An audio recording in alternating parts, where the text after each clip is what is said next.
You know, I looked at this whole thing, and this is my e-block story yesterday, actually, and to see it develop into what it's developed, like I just said, I think that this White House has such a tin ear. They're so politically arrogant and so focused in on what they think their political optic gain is going to be, that they never anticipated this. If there's anything that should be bipartisan, that should be post-partisan, nonpartisan, you would think it would be World War II veterans. If there is such a thing as a national treasure, it would be our World War II veterans. My grandfather served in the Navy in World War II. I know you said you had a family member. I'm sure there are more at this table who have grandfathers who served. That they would do this, I think. We've talked about Washington monumenting before, when you intentionally inflict pain on the public, also called firemen first. Oh, we got to cut the firemen because we're cutting the budget. This is the next level. This is Washington War Memorial monumenting. And the fact that they would try this just goes to show you that nothing is above politics for them, and they also always assume the public will blame the other side. Right. Well, you actually you bring up a good point with that, because we say that they always bring up the sick kids, the old people,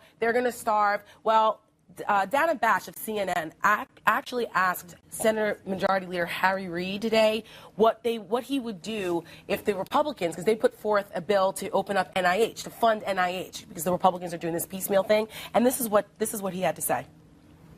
What right did they have to pick and choose what part of government is going to be funded? It's obvious what's going on here. But if you can help one child who has cancer, why wouldn't you do it? Listen. Is that Head Start Mama really good? Why pick one against the other? Why would we want to do that? I have 1,100 people at Nellis Air Force Base that are sitting home. They have a few problems of their own. So he doesn't want to help the sick kids. Wait a minute, what do you mean? That affects that's our narrative, not yours. It's ridiculous. I think a lot of what this goes back to is that there's from the White House tours, which the congressman mentioned, to what we've seen today with the war memorials, is there's a pattern in this administration to want to make sure that whatever perceived government missteps, that they really resonate with the public. And 800,000 people being furloughed is an abstraction for the average American who doesn't work for the federal government. But those monuments that they tore, that resonates with them. Well, so I think most of this is a PR tactic. I think that is too, and it just doesn't work out well. But this is backfiring on them, and it's backfiring in an interesting way. I mean, this isn't the 95-96 shutdown. President Obama isn't Bill Clinton. And they had no barricades, by the way, back then. Well, they also didn't have social media, which means that when you have something like this happen, there's a reaction, and a reaction that spreads, not just sort of within the communities, but beyond that. And I think there's something else that's going on here, which is essentially that, when you talk about Reid's comparison there of 1,100 people being furloughed to, a sick kid who's not going into a cancer trial, it's an example of how out of touch that they've gotten when it comes to these issues, just as they were with sequestration. Well, this is the same thing they pulled with sequester, right? It is a PR tactic. They try to inflict the pain. They try to have the optics. And like you said, it backfired on them. I mean, this is time. There was the White House tours during sequestration. Exactly. And they continue to have that today, just to try to make more of a case for their big government, big spending policy. Can I give you a personal example of how small they are? So Mount Vernon, which is where I live near, I actually live on a part of George Washington's farm. And the Mount Vernon is actually owned by a group of women, the Mount Vernon Society. It's not a government property. But the National Park Service owns the area where people can park to go to Mount Vernon. A parking lot. Okay, there's no one at the parking lot. There is no staff in the parking lot. They closed it so people couldn't go today. It's also important to remember, though, that what you guys said in your pre-interview, when you were interviewing the congressman, is that this is a deliberate decision. Yes, because it was. The director of the CBO has said the president has leeway to decide how the shutdown is implemented broadly. So it very much was a conscious decision. There's something deliberate, nasty, and very desperate about a lot of this. I think your example goes to that. There's sort of a desperation, and I think it also shows that there is a real divide between the American people and their government that is supposed to serve them. There is a sense of, we can teach them, we'll show them. It's much broader. The National Park Service thinks the parks belong to them. That's exactly right. It's much people. broader, actually, than even just the Obama administration. The federal bureaucracy, especially the non-essential, we'll get to that in a minute, they think that the people should learn a lesson here. Well, it's funny you bring that up, because we have another picture. If we throw it up, this is it's privately owned, but it's on federal land. It's of this colonial farm in Turkey Run. Look at the little cute kids there dressed up. It's kind of like a mini Williamsburg, but it doesn't have any federal funding, no federal officers there. They actually sent the Park Service to go and shut this down. So school kids who went to visit this today could not go. Another perfect example of how asinine this they will spend resources to not allow people to enjoy things. Exactly. It's ridiculous. Stop having fun. I think Gretchen stole Christmas. I think it's going to backfire. We'll see.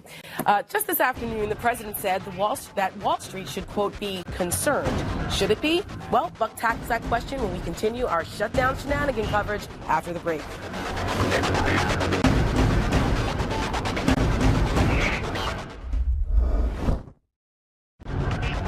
So the government has shut down, as we've told you, but it's not like things are getting any easier. In fact, the heat is going up in D.C. right now. You have two things. Now, this is going to get a little complicated, but two things going on simultaneously here. You have the continuing resolution on the one hand, the continuing resolution to fund the government. Now, Republicans have said that they won't put this forward without attached to it a delay of Obamacare, and also now including Congress under the Obamacare rule. On the other side of things, you have the debt ceiling. The debt ceiling would raise the amount of money the government can borrow to pay its outstanding obligations. Now, what's interesting is those two things are coming very close to coming together, which would mean we have something of a legislative Sharknado, two very important budgetary and fiscal matters collapsing on top of each other at the same time while we have a government shutdown in the process. If that's not scary enough for you, and we did make a Sharknado reference, President Obama himself decided to tell you that you should be even more worried.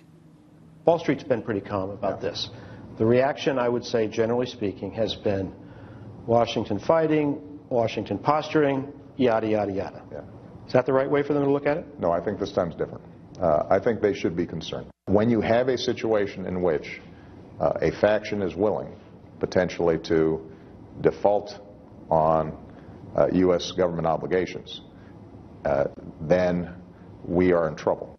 The president specifically telling Wall Street to be concerned might to some be considered market-moving information. This is definitely a very direct attempt to try to have an impact on the current discourse going on in D.C., or lack of discourse in some cases. We're going to get to that. The Treasury Secretary, Jack Lew, in preparation for, again, these two things coming together, the debt ceiling side of things, wrote a letter, and he said that as of today, the Treasury has begun using the final extraordinary measures. There are no other legal and prudent options to extend the nation's borrowing authority, essentially saying we got to raise the debt limit or else. And President Obama gave you a little taste of what that or else would be. Meanwhile, going back to the CR for a second, there's a letter from Harry Reid to John Boehner that was exchanged today and, of course, has been publicized. And in it, the Senate Majority Leader says or wrote, that I propose that you allow this joint resolution to pass, reopening the government, and I commit to name conferees to a budget conference as soon as the government reopens. That conference can discuss important fiscal issues facing our nation. Essentially, pass the CR, I promise we'll talk about the budget. There's a little back and forth between Reid and Boehner. I know you have some insight on this, Ben. What's going on here? What's going on here is Harry Reid's trying to make up for the fact that his relationship with Boehner has gotten so fractious that just the other day, Reid's own chief of staff was leaking internal conversations, negotiations that they'd been having with Boehner's staff earlier in the process, which is the sort of thing you never see happen on Capitol Hill. It's just a sign that Reid has poisoned the well so much that essentially there can be no conversation between the two of them. Which ties directly into people now thinking that because these two dates, what do we have now? October 17th, we run out of room on the debt ceiling, and also we have the CR now still looking like it's not going to get through. So this all comes down to how scared should we be? How scared should the American people be? And therefore, which side is going to essentially cave in this game of chicken? Well, the effects of the 2011 debt crisis, for example, we can take a quick look at those to show you that the Dow Jones, it did dip a little bit there. The S&P dipped quite a bit as well, and the NASDAQ. So the budget side of this could have real economic consequences. Well, if we're going to talk economic consequences, I think we should bring on our friend Veronique de Rougy. She's an economist at the Mercatus Center at George Mason University. She's also a columnist for Reason Magazine and a friend of the show. Veronique, good to see you. Thanks for having me. Veronique, give us your sense of this. It seems right now that the prevailing wisdom, and there's not a lot of wisdom in D.C., but the prevailing wisdom is that the CR, okay, fine, not a big deal as of yet, but the debt ceiling, a very big deal, and therefore combining these two issues just sort of ratchets up all the tension, all the possible problems, and some real economic downfall if we don't get some kind of a deal. Is that your read on it?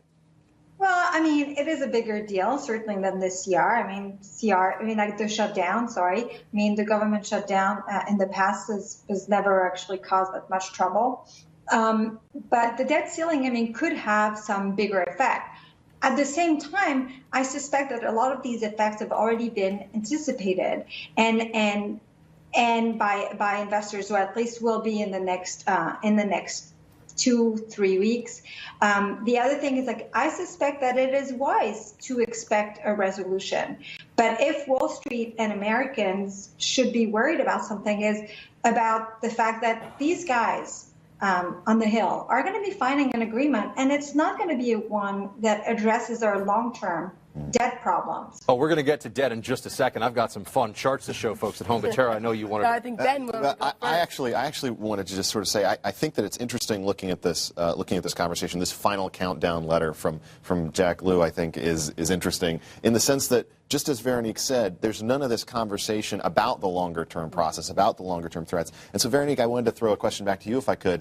Do you think that there is any possibility that there's going to be something that comes out of these negotiations that actually addresses any of the long-term fiscal issues with the baby boomers retiring, with everything that we've talked about in the past? Or do you think this is just another scenario where we're going to come out at the end that there's going to be some fig leaf victory that each side can sort of point to as being something that they get out of it? Well, I mean, it's a very good question. My gut feeling is no, because look, I mean, the Republicans put out a proposal which is like a hodgepodge of things they kind of threw together and stapled. There's a few things that are good and that address vaguely our entitlement spending explosions, like mean testing, Medicare, but it's not enough to put us back on a serious path. And yet we know that for anyone who's worried actually about how investors are going to look at us and what the consequence of the debt ceiling is, we know that rating companies like S&P, whatever we think of them, I mean, they made it very clear last time around that what they want to see is a credible plan to put us on a different debt path. To do what Veronique is saying, guys, I want to bring in Gretchen, Ellison, and Tara here. It would require a change, a shift in the conversation that I think may be happening now in part as a sort of unintended consequence of the shutdown. Because when you look at essential versus non-essential, this has now all of a sudden become a much bigger part of what we're talking about. Fully 95% of the Environmental Protection Agency's employees are non-essential. It's 96% of the Department of Housing and Urban Development, 95% at the Department of Education, 90% of the Department of the Treasury. Overall average for the government is 43%. This is hundreds of billions of dollars of personnel costs. Now they're saying, by the way, it's non-accepted as opposed to non-essential, because non-essential makes people feel bad. Right. I think this is a worthwhile conversation, to Veronique's point about long-term spending in the government. Well, sure. This was something that was a big Contract with America thing way back when in the 90s, the last time we had one of these shutdowns, but it was to get rid of some of these cabinet departments. We don't need the Department of Education. We don't need HHS. Some of these places, we don't need them. And I think this is a perfect example of how bloated is the government, how essential or accepted are these jobs really, and perhaps this is a long-term discussion we can have, but I'll tell you right now, it's not going to happen with this administration. Well, I think it's they've grown the government. That's all the only thing. What we're seeing, though, with the potential of this folding into becoming a debate also with the debt ceiling is making this more about budget negotiations. And one thing that I think is interesting is it seems to be, from what I've talked to with sources on the Hill, both Democrats and Republicans seem to think that this folding over into the debt ceiling benefits both of them. So my question that I would have for you, Gretchen, is, in terms of this, for Democrats wanting this to be integrated in the debt ceiling, is that not a risky move for them? Because I look at that and I think, but Republicans need a supermajority there. So maybe Republicans have better leverage to negotiate over the debt ceiling. Do you think Democrats sort of calling for and encouraging the folding it over into the debt ceiling is a smart move? Well, Republicans did want it to be a part of the debt ceiling going into this fall. Now, earlier this year, they tried to split them. And then they decided, no, we want them booked in together. We want them together because they knew the debt ceiling had the leverage, and they knew they could bring the president to the table to negotiate because of how we were downgraded last time and a number of different things. And Veronique, I have a question for you. When you were just talking about the S&P and the ratings, so the president has been talking about how we were downgraded last time, and it was the first time in our nation's history that we were downgraded. But correct me if I'm wrong. Didn't the S&P and didn't other rating agencies say they downgraded us because we showed no long-term plan? It wasn't because we had a big debate about this. No, I mean, that's what I said. I said S&P was extremely clear. Before they downgraded us, they gave us a warning. They said, what we need to see is a debt reduction package of $4 trillion, and we need to see a credible is an important word, credible plan to change the path we're on. And that means reforming entitlement spending. I mean, they were very, very clear. It wasn't the debate. It was the lack of credible, sustainable deal addressing the long-term path we're on. So we have a little bit of revisionist history and fear-mongering going on. I promise everyone a chart, and if we're going to talk S&P 500, we're going to talk about what happens during government shutdowns. We can show you that from the November 14th to 17th, 1995 shutdown, you actually see an uptick. And then if you look at December 18th, 1995 to January 5th, 1996, you also see an uptick in the S&P there. But Ben, I want to go back to this issue of, based on what Ellison says, Democrats think that they have the upper hand going into the combined, the sort of the two things united in this unholy alliance. Republicans seem to think they do too. Who's looking better off if these get mashed into one? The real question is whether the president believes that a default would reflect badly on him. Because if the president is confident that he's untouchable, and he's shown that confidence before, then we could be headed to going over the debt ceiling entirely because of his unwillingness to believe that he can be blamed for it. Quickly answer your question, Buck, I would say the Republicans have the advantage because the Democrat strategy is rest on an inconsistent variable and public opinion just being against them, and I don't think that that's a very wise political tactic. If the Republicans can be clear about it, they have to be clear. Real quick, Veronique, we got a break. Okay, I just want to interject that what I would like is it's not to know who is going to be winning, and if there's a winner, it has to be taxpayers. It has to be future generations. That's... You're not going to get any disagreement here, Veronique. Thank you very much for joining us. We appreciate you sharing your expertise. Thanks. As most of the country moves to tighten abortion restrictions, California has, unsurprisingly to many, chosen a different path. And Tara is going to explain to you just what that is in Q&A tonight. I wanted to give you an update from a report that was put out actually by a lefty organization called Common Dreams, which looked at the amount that American families contribute to large corporations through their tax dollars, through various subsidies and things of the like. They found that it could be up to $6,000 a year for the average American family, both in terms of tax payments that they have to make that are offset by the various subsidies and things of that nature. One of the interesting things about this is the level that protectionism plays in driving up the costs that Americans pay every year when they go to the grocery store and things of that nature. The reason that you pay $1 more for butter here than you do in Canada, things of that nature. The reason that you pay more for tennis shoes because you have to have the subsidy and the protectionist policy that protects New Balance and things of that nature. So it's just an interesting report from the lefties, but it does go sort of to this issue that I think is spanning wider than that, a recognition that we shouldn't be sending all this money to New Balances, there's a protectionist? Oh, yeah. They're protectionist New Balances. Way to go. I didn't know you were a liberal at heart. What is going on with my New Balances? Well, over the course of the past few weeks, we've heard a lot about Obamacare and the CR and the delay and whether they should delay the individual mandate or not. And here we are, day 2 of Obamacare, and glitches are a glory out there. They had tons of glitches yesterday. They had 4.7 million page views yesterday. They had 190,000 calls.